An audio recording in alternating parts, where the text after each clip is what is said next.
প্রথমত ধন্যবাদ জানাতে চাই গণমাধ্যম কর্মীদেরকে। আমি প্রথমে নিউজটা দীপ্ত টিভিতে দেখি, তারপরে চ্যানেল 24 এবং আরও ছোট বড় ছোট সব মিলিয়ে আমি অনেক গণমাধ্যমকে দেখেছি জান্নাত আপাকে নিয়ে সংবাদ প্রচার করতে। সেখান থেকে আমার 400 কিলোমিটারের জার্নি, এবং আমি এবং আমার হাজব্যান্ড, আমি যখন নিউজটা দেখি ওকে শেয়ার করি যে আমরা কী করতে পারি ওনার জন্য, ওনার যে 4টা বাচ্চা নিয়ে এই দুর্ভোগ। তখন আমরা সিদ্ধান্ত নিই যে আমরা আমাদের যেই ছোট্ট একটা সংগঠন একজন বাংলাদেশ থেকে আমরা একদম নিজেদের ব্যক্তিগত তহবিল থেকে আমরা ওনার জন্য পার্মানেন্ট কিছু করতে চাই। তখনই আমি যোগাযোগ করি আমার ঠাকুরগাঁ প্রতিনিধি ইসমাম এবং রূপার মাধ্যমে যোগাযোগ করে আমার ওনার সাথে কথা হয়। উনি আমাকে বলেন যে উনি একটা দোকান করে দিলে হয়তো বা এটা চালাতে পারবেন।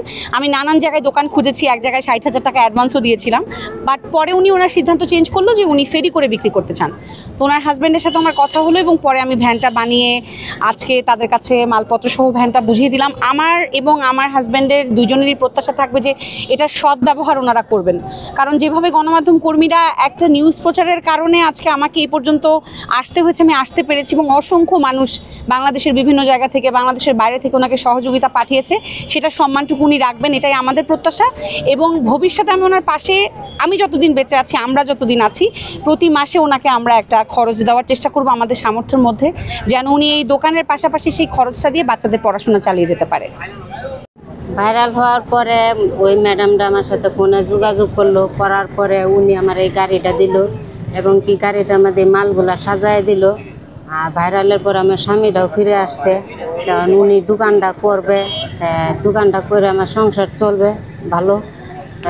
যে ম্যাডাম দিছে ওনারাও দোয়া করি, আশেপাশে সবাই আমার পাশে দাঁড়াইছে, সবার জন্য আমি দোয়া করি। সবার কারণে আজকে হয়তো আমি ঘরে বসে খাইতে পারতাছি বাচ্চাগুলা নিয়ে, আমার বাচ্চাগুলাও সুস্থ থাকতেছে, আমিও সুস্থ থাকতেছি। সবার জন্য আমার থেকে দোয়া রইল, আমি সবার জন্যই দোয়া করি। আমারে যতটুকু উপকার করছে এই উপকার ঋণ আমি কোনোদিন ভুলবো না, আমি সবার কাছে কৃতজ্ঞ। মা না, ওর মার নাম তো জান্নাত।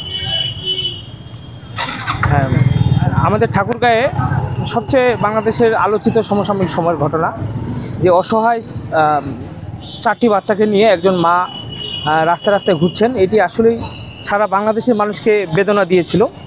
এর প্রেক্ষিতে সারা দেশের মানুষ এটা আসলে ব্যথিত ছিল।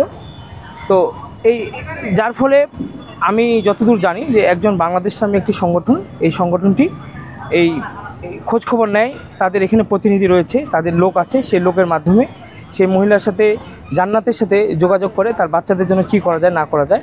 এবং পরবর্তীতে আমি যতদূর জানি যে জান্নাতের সাথে কথা বলেই এরকম একটি ভ্রাম্যমাণ দোকান এবং মালপত্র সহ চালু করার একটা প্রস্তুতি নেয় এই একজন বাংলাদেশ নামের সংগঠনটি।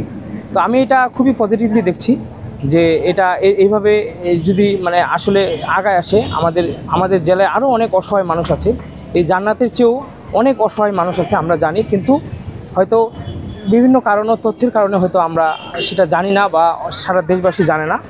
তো এরকম হাজারো জান্নাত আছে। আমি আশা করি যে শুধু একটি সংগঠন নয়, এরকম আমরা আমাদের ঠাকুরগাঁ জেলায় যে সাংবাদিকরা রয়েছেন এবং যারা সোশ্যাল মিডিয়া একটু অ্যাক্টিভ, তারা এই ধরনের জান্নাতদেরকে খুঁজে বের করে তাদের পাশে দাঁড়াবে এবং সারা দেশের মানুষকে পাশে দাঁড়ানোর একটা সুযোগ করে দিবে, এই আমি আশা রাখছি। এবং আমি আশা রাখি যে জান্নাত সহ এবং আরও যারা অসহায় রয়েছে তাদেরকে ঠাকুরগাঁয়ের বিভিন্ন অসহায় মানুষের পাশে দাঁড়াবে বাংলাদেশের বিভিন্ন সংগঠন। আমি এখানে দেখতে পাচ্ছি ঠাকুরগাঁয়ের নাম করা ইকো সোশ্যাল ডেভেলপমেন্ট নামে একটি